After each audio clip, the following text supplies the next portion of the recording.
I'm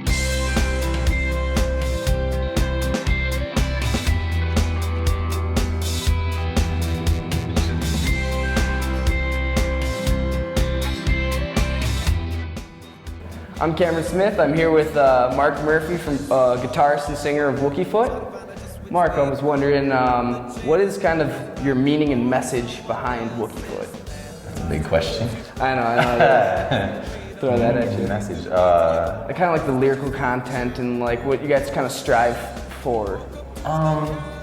One of the things is really me and Jojo, the other guy who writes the lyrics with me, he was the founder of the band with me. We both took philosophy and religion at school, so there's definitely kind of an element of trying not to be. We like to have politics in the song, but not so political.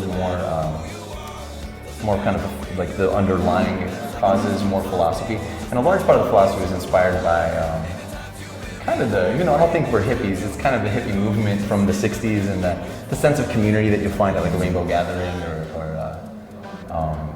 I think it's about bringing people together and not having so much that feeling of we're a band and you're a crowd, and more the communal thing. That's why we bring performers and all the cameos and the extra instrumentals.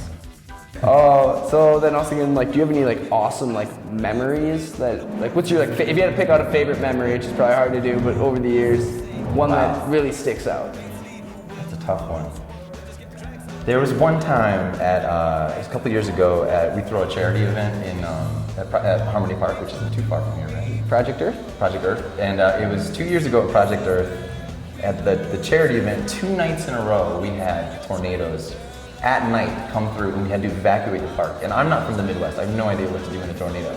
And because we're in charge of the event, we have all these people sitting around looking at us being like, what do we do? There's a tornado coming in. I have no idea. So we eventually figured out how to evacuate the park safely, and no one got hurt. Where'd everyone end up going? Into Geneva. There was a community center there, and some people just weathered the storm with us. And a tornado touched down, I think 5 miles away, and it just missed us. And we had like 80-mile-an-hour winds. It was one of the most scary moments of my life, being that we're running the festival.